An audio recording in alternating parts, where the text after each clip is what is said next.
Well, happy Thursday, everyone. Welcome to our Sunday making Thursday here. Glad that you can come. So it's been a while since I've been on, just because summer's been crazy. We were on vacation last week, and then into school. So craziness. I don't know if you're like me, but my house just seems bananas. I work best when I am on a schedule. And so the summer times can be just like a little difficult for me just to figure out what I'm doing. And I mean, I know what I'm doing, but yeah, it's just different.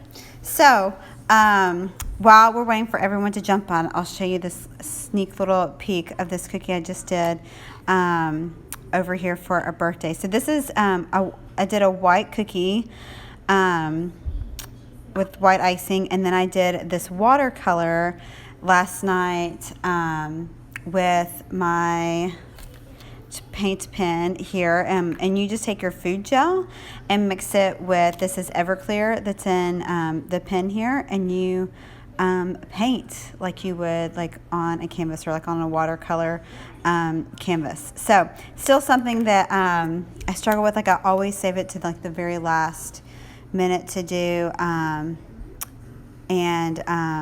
but I love how this one turned out, and was really happy with it. So that's just a little sneaky peek. But today we're going to do, sorry if you can hear PJ Masks in the background. My daughter's watching Disney down here with me. But we're going to start off with our ice cream sundae here today, because I thought it would just be perfect for the summertime. This cutter is one that is from, it is a Wilton cookie cutter, and it is from, I probably got it from Michael's or Hobby Lobby, no, not Hobby Lobby, Michael's or Joann's a long time ago. And so I really have used this one a lot. So I'm not sure if I've done a few custom orders with the sundae. But we're going to do a blue bottom here, and then we're going to make it vanilla ice cream with our white, and then we're going to have our chocolate syrup, and then we're going to add a cherry on top. So what you need is, I've got my blue thick icing. This is my piping consistency icing, and this is like toothpaste, and then I've got my white flood icing that is like maple syrup. I have my white icing, and I think this is flood icing, but I think I'm going to use my thicker icing, because I want it to have that like texture like ice cream, because you know ice cream's not necessarily smooth. If I can find my white icing and where I put it in. And then I've got my red icing, and this is piping consistency that you want for the cherry on top, and I'm going to show you how we are going to do that. So let me grab that white before we get started. And yes. All right, and these are tipless bags. These are from Grunderfleet Delicious, and you can probably even see that name. But they're wonderful. I love them. You can order them from her website, and they are wonderful. You can use them with a tip or without a tip. They're called tipless, because you can do either or. But first, we're going to start off with outlining the bottom part of our sundae. So I'm just going to draw a line straight across, just so you can see better, because my hands will be in the way. And then I'm just going to draw, and notice that when I pick up the icing and pick up the line, I do not touch the cookie with the tip, that I pull up just enough to just guide right along the edge where I want my icing to go. So it's kind of like taking off on an airplane and landing. You want to pull up and guide your icing, and then touch down when you are done. I like to hold my bag in my hand like this, and then I use my left hand just to guide my hand around. So again, this is with your stiff icing with your piping consistency, which is like toothpaste. And then we're going to fill it in with our blue flood icing. And this one is pretty thin, so I need to be careful I don't thin it up too much. But then, oops. And then we're going to do, oh, that's a 2.5 tip. I almost always outline in a 2.5 or a 2 PME tip. So highly recommend that. So I'm going to flood the inside here of my sundae. I like to go around the edges first and then kind of just fill in the middle. And I'm going to use my scribe to kind of get all these other areas and get around the edge.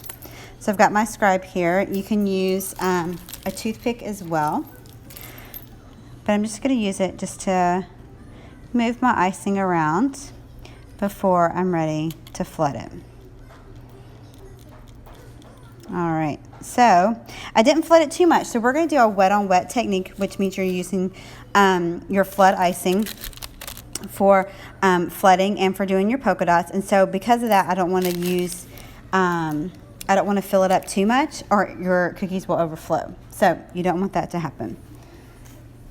So I've got my other, and then when you're doing wet on wet, you got to work kind of fast because your icing will start to set up.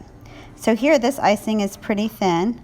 So all I'm doing, I'm not even squeezing from the bag. I'm just barely tapping the icing, the white icing to the blue icing. And there we go. So as you can see, you can give it a little shake and those dots are going to spread out and become smooth. So as you can see on the top there, that they're pretty smooth.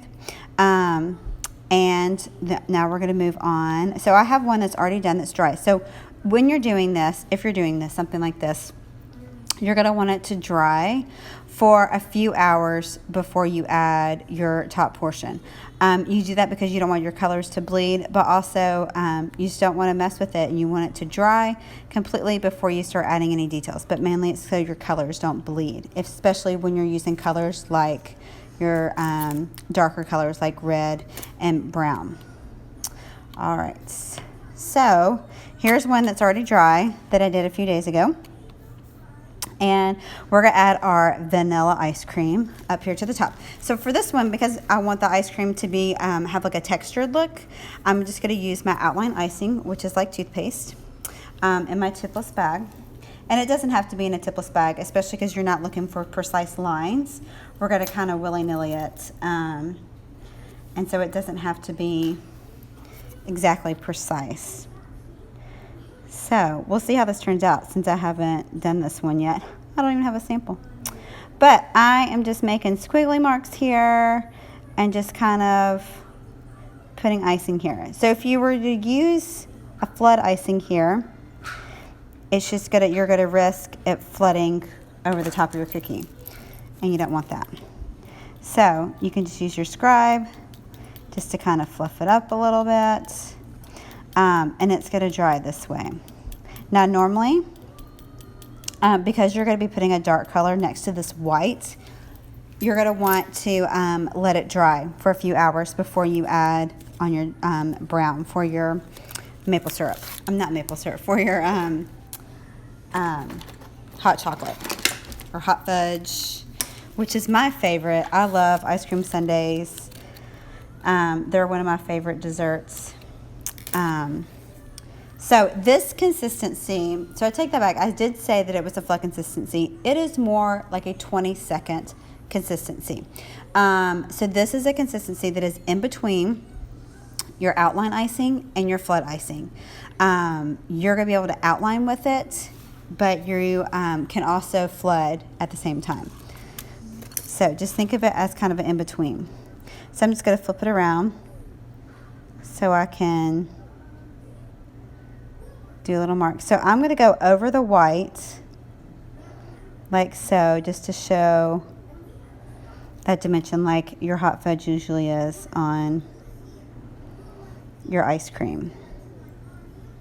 So, and you could also add like chocolate sprinkles to this, or regular sprinkles would be cute. In fact, I may grab some. I know I have some right behind me.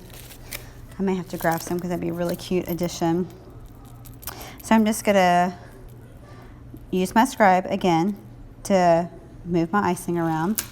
I'm going to add like a little drip here on to make it look like it's dripping down. Isn't that cute? Oh my goodness, I died. And then for the top, I'm going to use my red piping outline consistency to make the cherry on top. So you want to make sure that it's a thick consistency so that it stands out. Again, you would normally let this dry for a little while before adding it on. How fun is that? Okay, and your oh, let me get the sprinkles. I mean, how cute is this? Okay, so we got some rainbow sprinkles here. I mean, my kids beg for hot fudge sundaes anytime they get ice cream, and they always want chocolate syrup. And I have my middle child loves cherries, like he's obsessed.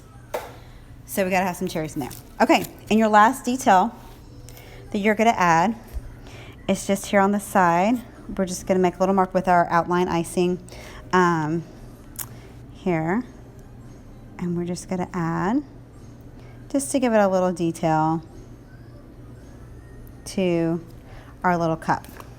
So there you have it. You've got your ice cream sundae all ready to go, ready to eat. I'm so glad I added those sprinkles. I love the sprinkles with it. So let me scroll back through here and see if there are any questions that you guys might have about the icing I used or any of the colors or anything like that. So let me see. And if you have any questions, please ask. Do those type of watercolor brushes help you prevent the alcohol from evaporating? No. So this, like I said, this pen is for watercolor, and when you use it with Everclear and you mixed it with your color gels, the alcohol in the Everclear evaporates almost immediately. So there's no smell to it. Think of it's like rubbing alcohol. It's not going to be toxic to other people. You can get Everclear at the liquor store. I don't know anywhere else you can get it because it is alcohol, but it's like a rubbing alcohol type of, think of that kind of consistency, not alcohol that you would just drink like a shot or anything. So it works great. And I've had this in the pen for a few months and it hasn't dried up. So it does stay in there and doesn't evaporate. So and you can get these. I have these linked on my Amazon cart. If you go to my favorites, you can see. I almost always outline in a 2.5 tip. That was one of the questions. And let's see. Does the icing in the bags get dry fast? I'm always worried about taking too long on a design because the icing will dry out. So if you have your icing in this bag, these are ones that I had in the fridge that I was using this week. And when I'm done at the end of the night, I just throw all my bags and everything in the fridge and let them stay in there. They don't have to be refrigerated overnight. I just like to. But if you're working with your icing, if it's in the bag, it's not going to get hard and it's not going to dry out because you've got your bags. You can secure it. You can tie it like this, and that just keeps the ends from getting dry. Or you can use these cool bag clips. So these are also from Wonderfully Delicious, and you can use these, and they just keep your bags airtight so that you don't get any air. Now, I will. After they've been sitting, the tip will get dry at the end. And so what I do is I just insert my scribe into the end and just kind of press out on a paper towel. And that way I can see that that end is good and ready to go. And the same thing with your flood icing. Your flood icing, this part is going to crust over. Just always have a wet paper towel with you so that you can just wipe that off and keep going. So when you're working out of a bowl with your icing, I have mine. Let me move this out of the way.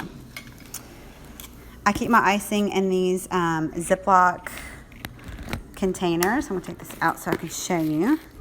And I either put, this is like that press and seal wrap, and I just like to have it all around the edge so that it stays, it doesn't dry out, and it doesn't start, if it starts to dry out, it'll start to crust.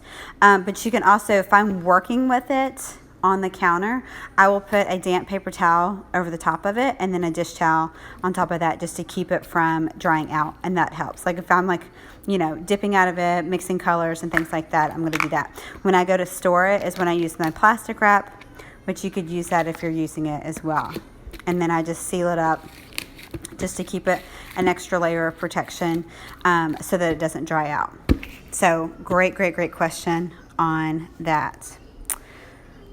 So, any other questions? Those were fantastic.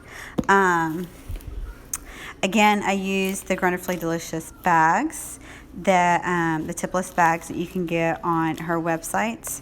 And then the tip I almost always outline in a 2.5 tip.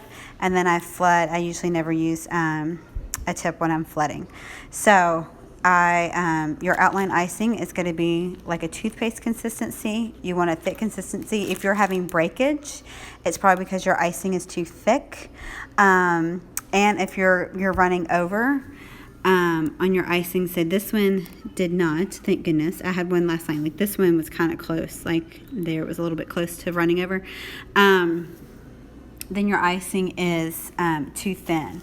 So all you have to do is you can put it back in a bowl and either thin it out a little bit more if you need it thinner, or you can add powdered sugar to your flood icing to thicken it up. So it is a lot easier just to add water to thin it out than it is to thicken it up. So definitely do a little bit at a time. I like to say use a teaspoon at a time, or half a teaspoon if you're working with a small amount. And where am I located? I am in Nashville, just south of Nashville is where we live. Yeah, so that's where I am. I don't do, I take custom orders, but I don't ship my orders. I only do local orders here to the Nashville area, Nashville and Franklin area. And yeah, so, and if you want to know about more details on the essential items that I have about your tips and your tipless bags and pans and scribes, you can go to my website, go on my profile on my Instagram, and click on the link there, and you can get my whole list of my top 10 favorite items that you need to get started baking your cookies. So even if you have just started baking cookies or you have been doing this for a while, check out that list and make sure you have what you need. So I have my favorites on there, and I have links to everything that you can purchase. And yeah, it was great joining you guys today. I've missed you, and I hope to be back with you next week. So let me know if you have any questions. You can always DM me or email me.